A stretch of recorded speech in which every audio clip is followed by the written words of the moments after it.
folks, welcome back to our 2017 GAMA coverage here in Las Vegas. You're watching the Dice Tower, and I'm here with Christian from Osprey Games. Hi. And he's going to show us Shahrazad. Shahrazad is our newest game. It's coming out at the end of May. It's a tile game that can either be played solo or cooperatively, which I love because I can play it with my wife, or I can play it with my 10-year-old, or I can play it by myself too. And it's made up out of 22 tiles. Just take them out. Put them all in. Yeah, and like with all Osprey games, of course, the art is gorgeous as usual. It does look good. Yeah, it comes from Japan originally, and we actually kept their art. There are, as I said, there are 22 tiles, broken up into 4 groups. Each tile has a trope from a different fairy tale from around world culture and has a number assigned to it. And if what you're going to try to do is you're going to try to help Shahrazad tell the best story she can, because if you know the story of Shahrazad, of course, every night she told her king a new story to keep him entertained so that he wouldn't have her executed, and so you're going to help. And the way you do this is we're going to build the stories from left to right according to the numbers on the tile. Okay.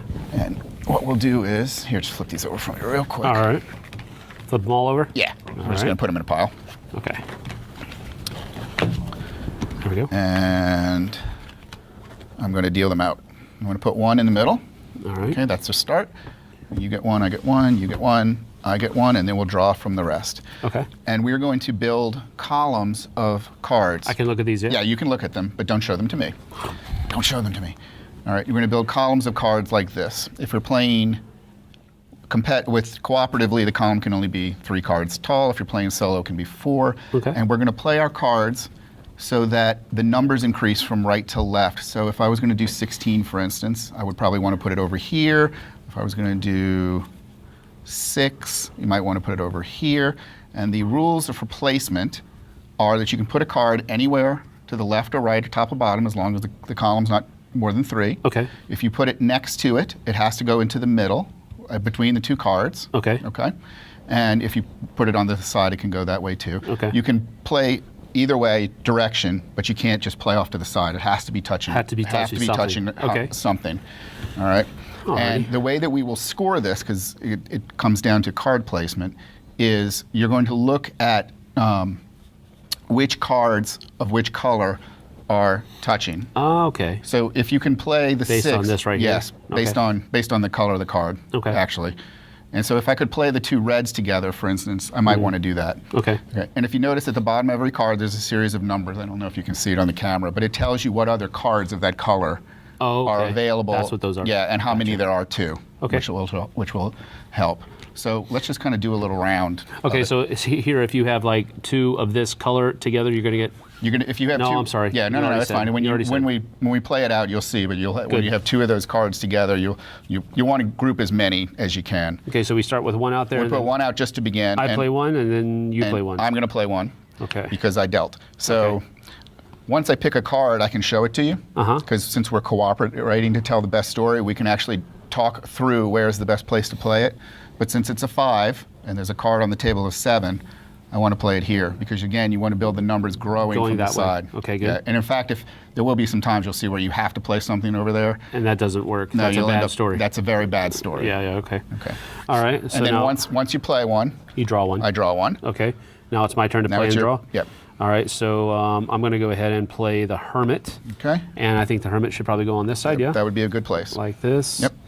And then I'll draw. Go ahead. Now, the other thing you can do is you can also replace a card if I wanted. Okay. So, for instance, and I'm just doing this for illustrative purposes, but I could replace that 6 with the 5 if I wanted. Any place in there. What happens to that one? That one comes into my hand. Ah, okay. And then I still draw another card. Okay. So that gives you more options then. Right. But what happens the next turn? My next turn is I have to play 2 cards. Oh, okay. And I can't replace. I have to play 2 cards. All right. So you can only have 3 cards in your hand.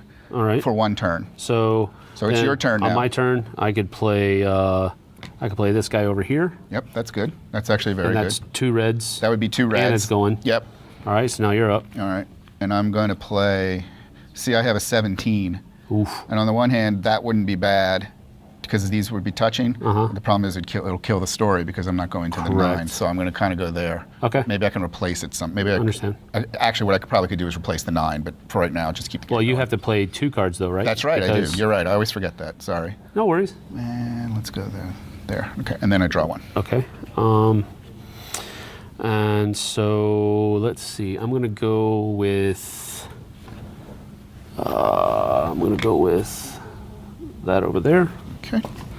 I'm gonna play this here. And again, you know, we can talk this out. That's one of the reasons I like playing with my 10-year-old, is because, and she's smart about this stuff. Yeah. She sees stuff I don't see. But it's That's good. cool. We can. It's not one of those games where we're competing and we're actually chatting. It's nice. Okay. So I'm gonna do that. Okay. So how did you play through the entire deck? You play Is that through what it is? yep. You play through the entire deck, and then you will score it out and flip some cards, and you can play a second round, Okay. which we don't have to do here, obviously, but I'll Right. show you. All right. That actually is really good because then we get the reds together. Okay. So that kind of changes what I was going to do. Oh, see, but if you could have said. Yeah, I could have said something, right. Maybe I got a card in my hand that might be better for that. But Hold on. I don't know if it's. I Yeah, don't know no. what's better. If it's better to have 3, or if it's like I was going to play this and replace the 0 with the 2. You could, But it'd probably be better to leave the red there. yeah. Okay. So in that case, I'll just play the 21 over here. All right. 7, 4. See, as you play the hand, it gets a little more complicated. It gets more dicey. Yeah. You get a little more strategy to it. All right. With this one, let's see. That will break that. So I'm gonna. Now, that would not break the story, correct? That does not break the story. Because it's still this. It's still going there, and then 7, 9, 17, 15. That's good. Okay. That's good. And actually, I'll play that there. Oh, does that work? Well, let's see. 6, 5, 6, 10, 15. Yep, that should work, and it includes. It'll keep All the that red red. story going too. Okay, so the storyline, I'm just trying to understand, the storyline would change from this. It's not following this arc. Well, it's following this the arc. storyline will follow the numbers, Uh-huh. like this, and you'll see once we play through the deck, we'll score it out. Okay. But the way you're going to score is by how many cards of each color are touching. Okay. All right, so I'm going to play this up here. Okay. That works, right? Yep, that I works. mean, that's a good play, yeah. Okay. That's not great, but I'm going to do it. All right. I'd probably be replacing a little bit more at this point, but that's okay. I'm going to replace this one with a 13 because then that also Yep, carries. that's fine. That's good. Then I also draw, and I have to You play still 2 draw, and then next turn. time you're going to play 2. All right. Let's do that. Boy. And by the way, if you have a little trouble with your colors, because I myself am shade blind, you can see the symbols. Icons, the yeah, icons the will symbols, take yeah. that I see for that. Now I have to play 2. You have to play 2. All right, so I'm going to go with this.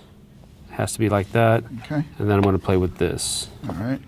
And then there's nothing for me to draw, so I'm just going to You're just going to hold on. Okay. And I'm going to do that there. And then you can play, and then I'll play.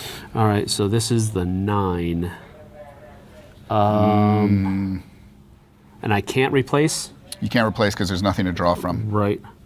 So maybe right here would be the least destructive? Yeah, yes. That would be fine. That would be Okay. fine. Actually, that's fine. All right. And I'm going to play. I'll just play here.